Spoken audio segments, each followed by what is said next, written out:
आइए स्वागत करते हैं आप सभी का आज की क्लास में।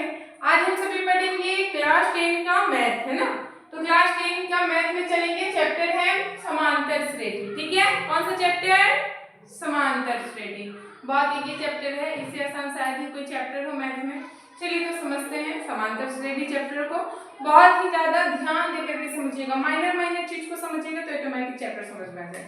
ठीक, स्टार्ट किया जाए। चलिए तो ये लिखा हुआ है समांतर श्रेणी। पहले समझते हैं समांतर श्रेणी क्या होता है। क्या समझेंगे? समांतर श्रेणी क्या होता है। ठीक, तो देखिए समांतर श्रेणी इसका मतलब हुआ, इस शब्द को अगर तोड़ेंगे समांतर तो क्या आएगा? समान जोड़ अंतर आएगा ना। समान जोड़ अंतर। श्रेणी को हम मान लेते हैं एक तरह से श्रृंखला। ठीक है, क्या हुआ? समान डिस्टेंस पर जो श्रृंखला होगी वही समांतर श्रेणी होगी। जैसे हम यहाँ लिखे 1 2 3 4 डॉट डॉट।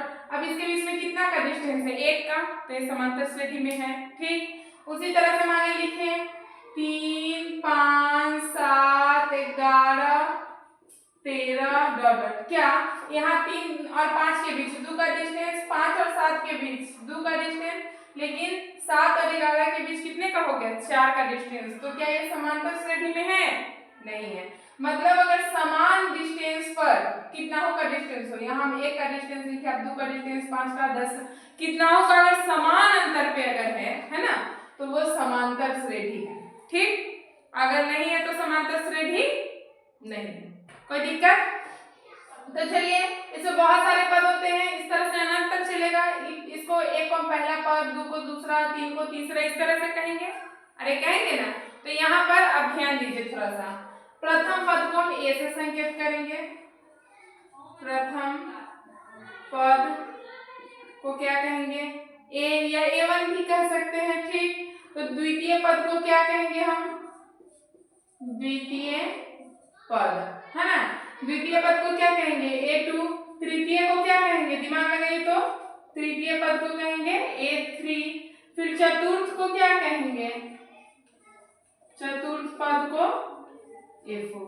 अच्छा एक सेकेंड, यहाँ पहले समझिए, ये समांतर श्रेणी में है और ये समांतर श्रेणी में नहीं है। ठीक, चलिए आप देखिए, प्रथम पद A1, द्वितीय पद को A2, तृतीय पद A3, चतुर्थ पद A4, पंचम पद A5, इसी तरह से आगे बढ़ते चलेगा। ठीक, और अभी हम क्या बताएं कि समांतर श्रेणी में वही रहेगा जिसके पदों के बीच एक समान अंतर हो, असमान अंतर से कम नहीं चलेगा। जैसे यहाँ पर 1 का डिस्टेंस है तो सबके बीच 1 ही का है। अब इसके आगे हम 1 लगाएंगे तो 5 आएगा, फिर 6 आएगा, इस तरह से। लेकिन इसमें पता है हम 13 के बाद अगर 26 भी लिख सकते हैं, 25 भी, कुछ भी लिख सकते हैं, क्योंकि ये असमान है ना। तो फिर ये समांतर श्रेणी में होगा? नहीं होगा।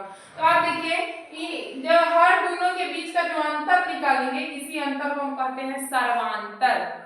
क्या कहते हैं? सर्वांतर। सर्वांतर का संकेत होता है D। सर्वांतर का संकेत क्या होता है? D। फिर से ध्यान दीजिए, सर्वांतर का संकेत क्या होता है? D। ठीक है, अब देखिए ये जो D हुआ, तो D कैसे हम निकालेंगे? तो घटाना किस में से है? दूसरा में से पहला को, तीसरा में से दूसरा को, चौथा में से तीसरा को, पांचवा में से चौथा को, इसी तरह से ना घटाना है। तो इसका हम सूत्र लिखेंगे A2 माइनस A1। अच्छा, जितना E होगा उतना ही, मतलब जितना हम दूसरा में से पहला को घटाएंगे तो आएगा, उतना ही यहाँ कितना आना चाहिए? तीसरा में से दूसरा को घटाने पे तीसरा में से दूसरा, उतना ही किस में से आएगा? चौथा में से तीसरा। समझ में आ रहा है कि नहीं आ रहा है? क्लियर? समझते चलिए। सब के बीच का अगर डिस्टेंस, इसको कहेंगे एक तरह से डिस्टेंस सर्वांतर, सभी के बीच का अंतर, है ना। तो अगर समान है, सब के बीच का दूरी समान है, अंतर समान है, तो वही ये समांतर श्रेणी में है। ठीक, अगर समांतर श्रेणी में है तो इसका सर्वांतर अगर हमको निकालना है तो ये दोनों को घटा तो ये उतने आएगा, इसमें से इसको घटा तो भी उतना ही, इसमें से उसमें को घटा तभी उतना ही। मतलब समझ में आ रहा है? ये हुआ सर्वांतर निकालना। क्या हुआ?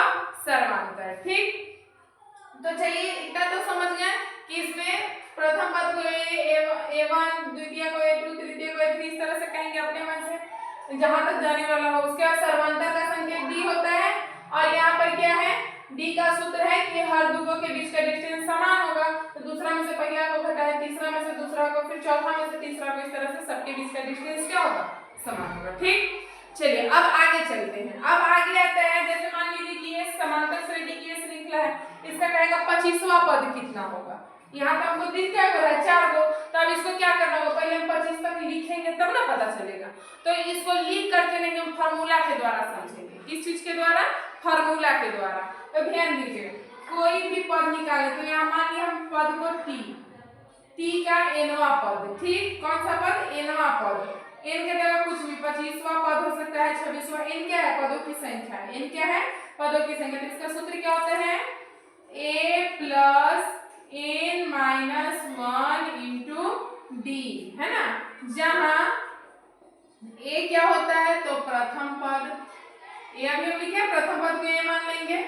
उसके बाद n क्या होगा, तो पदों की संख्या, पदों की संख्या, और d क्या होगा, तो सर्वांतर। d किसका संकेत है, अभी हमने लिखा ना सर्वांतर, तो ये d हो जाएगा सर्वांतर। ठीक, और यहाँ मान लीजिए जैसे हम एक श्रृंखला लिखते हैं, ठीक, छोटे से सॉल्व करके भी हम बता रहे हैं। यहाँ हम श्रृंखला लिख लिए एक 2 4 6 8 डॉट डॉट, है ना, इसका 20वां पद ज्ञात करें। कौन सा पद, 20वां पद ज्ञात करें। ठीक, कैसे बनेगा समझिए, टी एन, एन की जगह कौन हो जाएगा, कौन सा पद कर रहा है, 20वां, तो पहले तो फॉर्मूला लिख लेंगे, टी एन बराबर A plus N minus 1 into D. यहाँ एन की जगह कितना हो जाएगा, T20, है ना, और ए की जगह हो जाएगा 2 प्लस एन की जगह कितना होगा 20 माइनस 1 की जगह 1 ही है, और डी डी यानी कि सर्वांतर कितना है इसका, तो 4 में से 2 गया तो कितना आ जाएगा, 2। ठीक है, चलिए अब यहाँ पर क्या है, 2 जोड़ 20 में से 1 गया, 19 गुने 2, 19 दूनी 38, 38 में 2 जोड़ेंगे तो कितना आएगा, 40 आ गया। अतः इसलिए T20 है ना, T20 कितना आंसर हो गया, 40। तो इस तरह से इस फॉर्मूला पे आप देखिए, तो अब इसमें हम अगर 20वां पद निकालेंगे तो क्या होगा, थोड़ा सा ध्यान दीजिए, इसमें दो का डिस्टेंस है ना, तो 20वां पद, तो 20 दूनी कितना हो जाएगा, 40। समझ में आ रहा है कि नहीं। इस तरह से हम समझ कर हमने से क्या कर सकते हैं, फॉर्मूला का प्रयोग करके बना सकते हैं। ठीक है, तो ये बहुत ज्यादा आसान चैप्टर है, इसमें कुछ ज्यादा भारी नहीं है जिसको समझ आप नहीं सकते, बहुत इजीली समझा जा सकता है। ठीक है, सबसे पहले इसमें समझ लेना है, देख लेना है कि वो समांतर श्रेणी में है कि नहीं।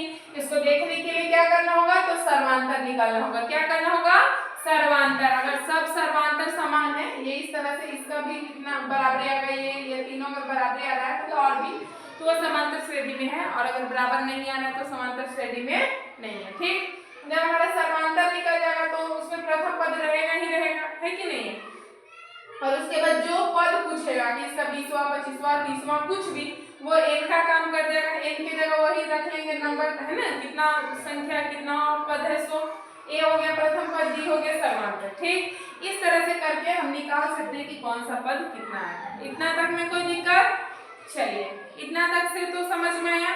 अब मान लिए कि अगर पूछा जाए कि अच्छा ये जो 20 को पद निकाले, 20 पदों को जोड़ेंगे तो कितना आएगा, पूछ सकता है कोई भी, या इस समांतर श्रेणी के 30 पदों को हम जोड़ेंगे तो कितना आएगा। ठीक, तो अब एक पदों के योग का सूत्र है, किस चीज का सूत्र है, पदों का योग, है ना, पदों का योग। इसका सूत्र क्या है, तो ध्यान दीजिए बोर्ड पे सभी लोग,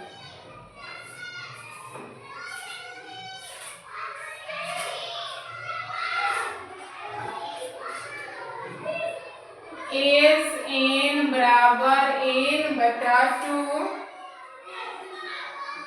बड़ी bracket 2a plus n minus 1 into D. अच्छा, इसमें कोई नया चीज है या कुछ नया नहीं है, ये एस एन का मतलब हुआ पदों का योग, तो यहाँ n की जगह क्या भर देंगे, तो जितना पद का योग कहेगा।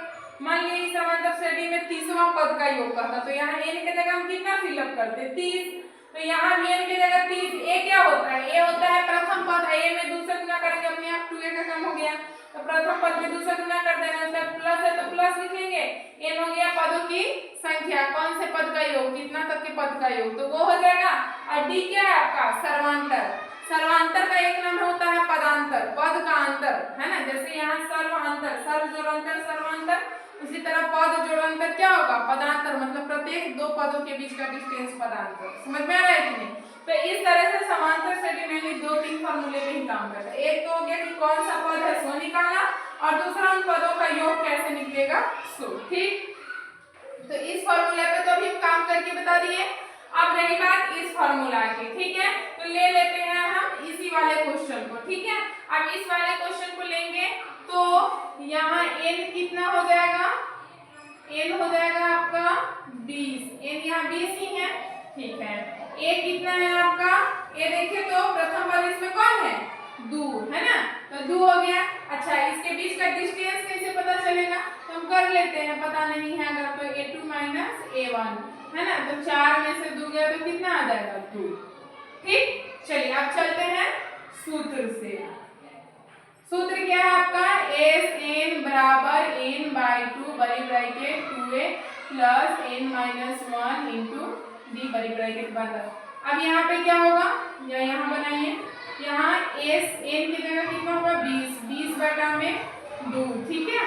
यहाँ हो जाएगा 2 गुने a की जगह कितना है 2, तो a की जगह 2 लिखे, प्लस है तो प्लस n-1, n की जगह 20 में से 1 घटाना है, d कितना है आपका 2 लिख दिया। चलिए 10 में 2 सॉरी 20 में 2 से भाग देंगे, क्या मरतबे गया 10 मरतबे, तो 10 बड़ी ब्रैकेट 2 दूनी 4 प्लस 19 20 में से 1 गया तो 19 गुने 2 बड़ी ब्रैकेट, ठीक, क्या आ जाएगा 10 बड़ी ब्रैकेट 4 जोड़ 19 दूनी 38, 19 में 4 जोड़ेंगे कितना आ जाएगा, बोलिए 42, कितना आएगा 42। तो यहाँ पर क्या करेंगे हम 10 गुने 42, 8 4 12 3 4, है ना, 42 में 10 से करेंगे 420। कोई दिक्कत, बहुत इजीली समझ में आ गया कि नहीं आ गया। तो बस ध्यान देना है इसमें 3 चीज, n जो पद पूछेगा उसकी संख्या, उसके बाद a यानी प्रथम पद, उसके बाद d मतलब क्या, तो सर्वांतर या पदांतर, ठीक है।